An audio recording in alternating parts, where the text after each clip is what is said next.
Hello and welcome to this week's Union Free Words of Wisdom. My name's Bob Carroll. I'm the Executive Vice President at Permanent Solutions Labor Consultants. And today we're switching things up and I have an interview with Stephen Sestina, who is our VP of Human Resources and our most senior consultant. And I've asked Stephen to join us today, even though he's on vacation and he's feeling a little bit under the weather. So, Stephen, I do appreciate having you take the time and talking to me today. Well, thanks, Bob. I appreciate you asking me. Yeah, the reason I wanted to talk to you is because you have such an interesting career behind you before you came on board with Permanent Solutions, and I think it would help a lot of people because you have 40 plus years experience in HR, correct? I do, yes. Yeah, and what was your first job title when you got out of school? What was it?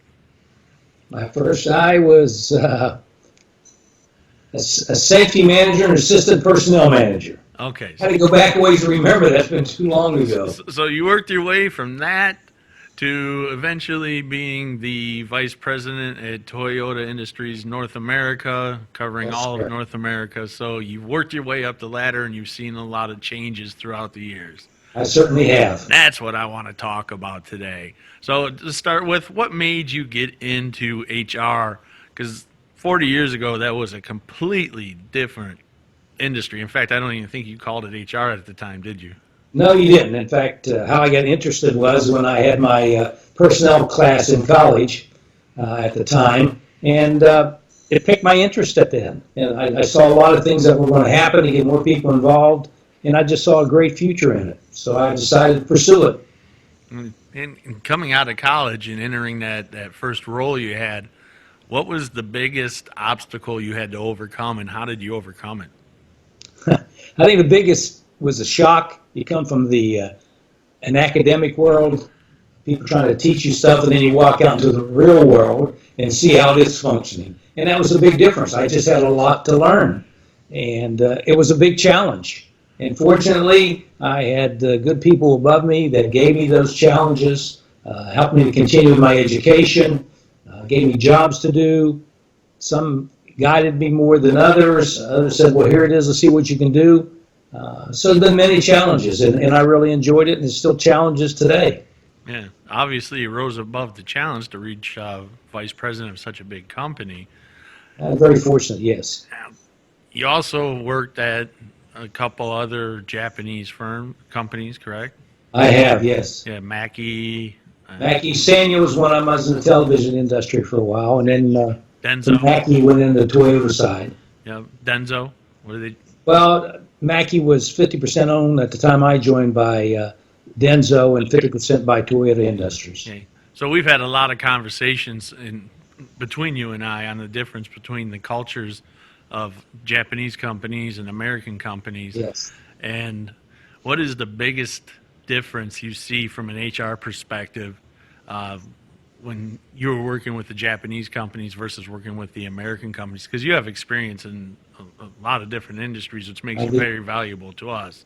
But what's the biggest difference that you can talk about? Well, I think the big difference was that the Japanese cared more for the employees, and it's not to take away from that the Americans didn't, but I think it was just a total approach about it that, the old saying, from cradle to grave of the Japanese, but they took a lot of interest into the people and wanted to know what the people were thinking and doing, and that was important to them. They wanted to build a very strong relationship, and it wasn't, well, if you don't like it, hit the highway. That's not the Japanese approach. It was, you're our employee, we want to train you, we want to take care of you, you're valuable to us, and you weren't just a commodity.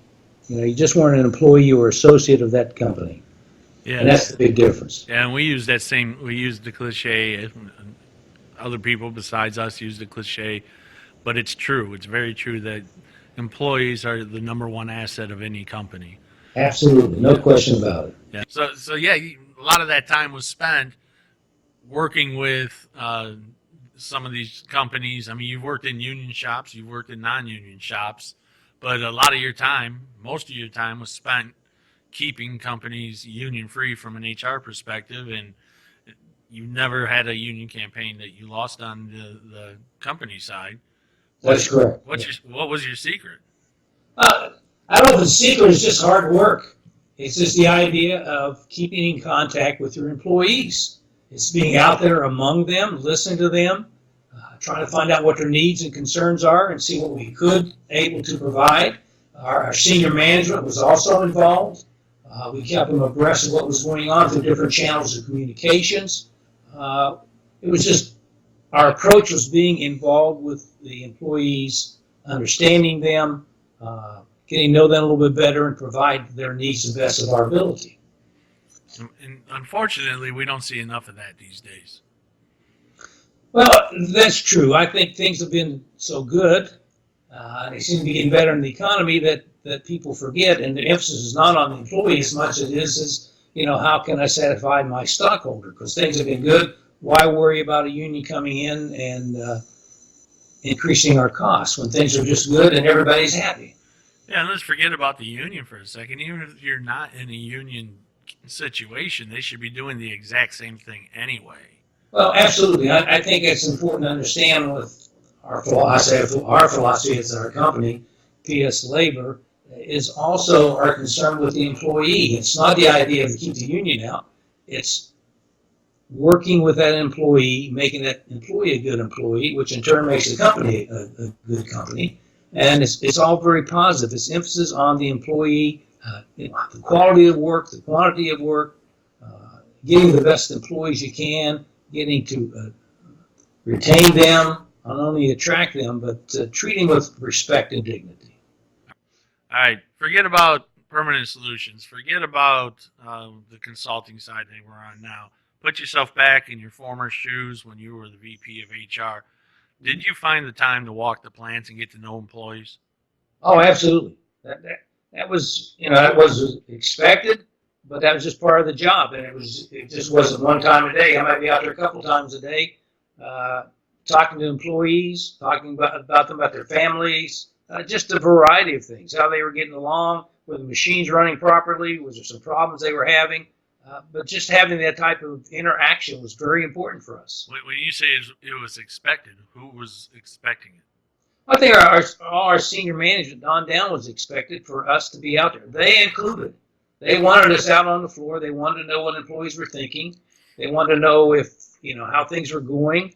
Were we meeting their needs to the best of our abilities? And if someone had a concern, to address that concern. And we had other meetings set up during the day and even during the night where we had employees come in and ask them questions, let them vent what they wanted to vent, and our president was there. That's amazing to me, and we've talked about that before, because here in the States, it's like even in the crisis situation of a union campaign, to get a CEO of a major corporation like you worked for to come out and talk to the employees is like pulling teeth. But when you were working with Toyota Industries, you didn't even have to make the phone call. They were already on a plane to come and talk to the employees themselves, right?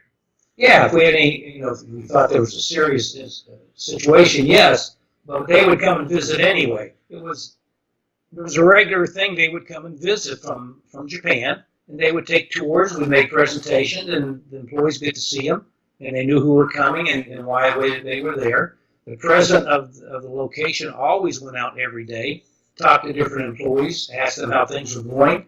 Even though, their English wasn't that good, we may have somebody with them, or they understood quite a bit what was going on, but they were involved. See, that's something I think we're missing in America today. There are companies out there that do that, but the ones that we get involved with, we're involved because they're not doing exactly what you're just saying. No, and I think it's right. And when we talk to people, we try to change their attitude, is that you have to be out there. It's important that people see you, that they know you're concerned. It's just not, I'm here a worker and I go home and you don't know who I am. A little recognition goes a long way. Just to say hello or good evening, it goes a long way with employees. Here's my hope. Anyone watching this video, I hope you listen to what Stephen just said. He built a 40-year career off of that. And again, as I mentioned earlier, not one union ever got into one of his shops. They tried, but they never got in. Correct? That's correct.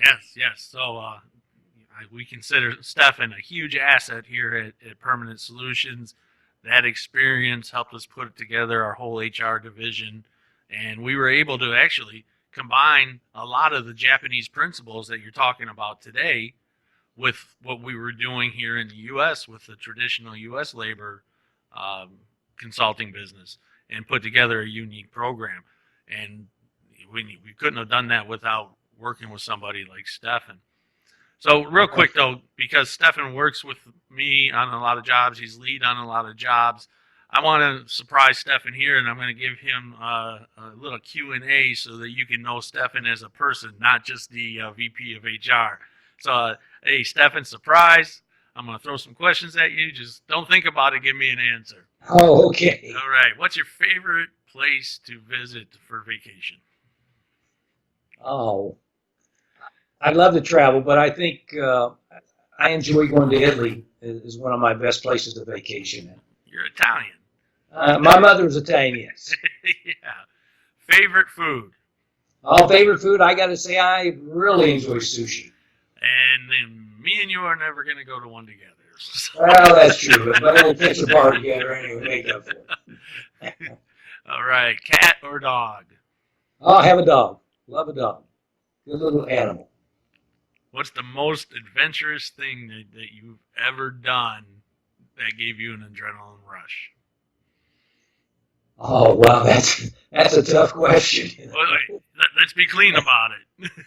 Oh, yeah, I know. I was thinking that too. Oh, wow, I guess the biggest rush, I'd have to say, that it's not to do with work or anything, is when we were having children and being there. I think that's the epitome of life, to see new life come in. Awesome answer. Awesome answer. Yeah. If you could do anything over in your life, what would you do over? Work or non-work? What? Explain. What do you guys do? I think it's a double question. For work, I'd probably go into the same profession. I really enjoy that. And it's been very challenging, but a very learning experience.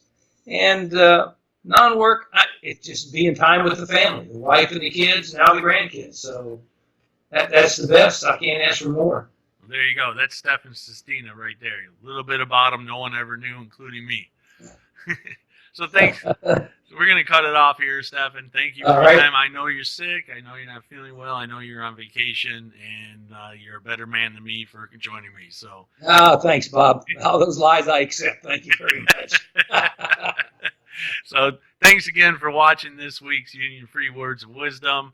And as always, if you like what you see, make sure you subscribe to the channel. Hit the like button. We're on other social media platforms as well. You'll probably see this on LinkedIn, Twitter, Facebook. Our social media presence is growing by the day. Please like and support what we're doing. And we are going to be doing more interviews with not only people from our team, but other experts in the field, not only from here in the States, but from around the world. So keep an eye out. We're going to create a new channel on our Union Free Words of Wisdom YouTube page. Haven't figured out exactly what the title is going to be, but it will have something to do with the interviews similar to what you just saw. So I look forward to talking to you next week on Union Free Words of Wisdom. Thank you for watching. Thanks, Bob.